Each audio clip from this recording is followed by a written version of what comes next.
আমাদের সনাতনী সম্প্রদায়ের দীর্ঘদিনের দাবি, সেটা হচ্ছে আমরা সনাতনীদের জন্য সুরক্ষা আইন চাই। আমরা সনাতনীদের জন্য দেবত্ব সম্পত্তি যে আইন আছে সেই আইন অবিলম্বে বাতিল করতে হবে সহ মোট 8 দফা দাবি নিয়ে আমরা মাঠে আছি। এবং ইতিমধ্যেই বর্তমান সরকার আমরা যে আমাদের শারদীয় দুর্গোৎসবের ছুটি আমরা 5 দিন চেয়েছিলাম, তার মধ্যে উনি একদিন আমাদের দাবি মেনে নিয়ে একদিন ছুটি মঞ্জুর করেছেন। এর জন্য আমরা সরকারের প্রতি কৃতজ্ঞ এবং আমরা আশা করি এই সরকার আমাদের আমাদের দাবি অবশ্যই মেনে নেবে এবং তার আমরা সিমটম ইতিমধ্যে আমরা পেয়েছি।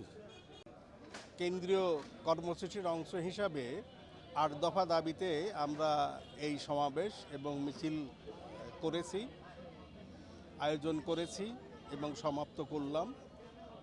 আমাদের প্রথমত যে দাবিটা ছিল 8 দফার মধ্যে, সেটা হচ্ছে যে সংখ্যালঘু নির্যাতনের বিচারের জন্য নিরপেক্ষ তদন্ত কমিশন গঠন এবং দ্রুত বিচার ট্রাইব্যুনাল গঠনপূর্বক দ্রুততম সময়ে বিচার শেষ করা। আমরা দেখেছি ইতিপূর্বে যশোরের অভয়নগরের ঘটনা আমরা জানি, নাসিরনগরের ঘটনা আমরা জানি, তাছাড়া অনেক জায়গাতেই নির্যাতন হয়েছে, মামলা হয়েছে। সেই মামলা এই যাবত পর্যন্ত তদন্ত শেষে বিচারের আলো দেখিনি।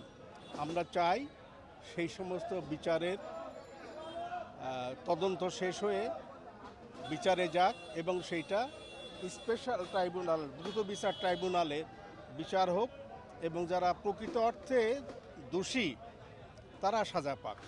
এ ব্যাপারে কেন্দ্রীয় সিদ্ধান্ত নেবে, কেন্দ্রীয় সিদ্ধান্তকে আমরা অনুসরণ করব। আরেকটা ছিল, সেটা হচ্ছে যে শত্রু সম্পত্তি আইন, যেটাকে অর্পিত সম্পত্তি আইন বলে। আমরা অনেক দিন দরবার করেছি, আমরা অনশন করেছি, আমরা মিছিল করেছি, আমরা মিটিং করেছি, আমরা অনেক আশ্বাস পেয়েছি, কিন্তু যথাযথভাবে শত্রু সম্পত্তি আইনের সুরাহা হয়নি। আমরা এই সরকারের কাছে 24-এ যে সরকার গঠিত হলো মাননীয় প্রধান উপদেষ্টা ইউনূস সাহেবের নেতৃত্বে, সেই সরকারের কাছে আমরা চেয়েছি, আহ্বান করেছি যাতে করে এই অর্পিত সম্পত্তি আইনের যথাযথ সুরাহা হয়। আমরা মূলগত 8 দফা দাবি নিয়ে আজকে সারা দেশব্যাপী সভা সমাবেশ বিক্ষোভ হচ্ছে।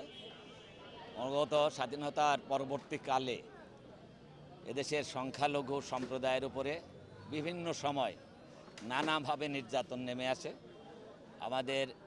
আমরা প্রথমেই স্বাধীনতার পরেই দাবি উত্থাপন করেছিলাম যে আমাদের সংখ্যালঘু সুরক্ষা কমিশন করতে হবে, সংখ্যালঘু ফাউন্ডেশন করতে হবে, হিন্দুদের জন্য আলাদা মন্ত্রণালয় করতে হবে সংখ্যালঘুদের জন্যে।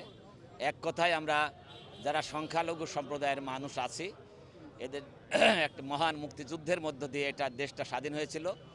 অসাম্প্রদায়িক চেতনাকে ধারণ করে আমরা বাংলাদেশে যাতে আবার অসাম্প্রদায়িক বাংলাদেশ আমরা গড়তে পারি, প্রতিটা নাগরিক আমরা মিলেমিশে একসঙ্গে চলাফেরা করতে পারি, বসবাস করতে পারি শান্তিপূর্ণ পরিবেশে, সেই জন্যে আজকে আমরা 8 দফা দাবি দিয়ে আন্দোলন সংগ্রাম করছি।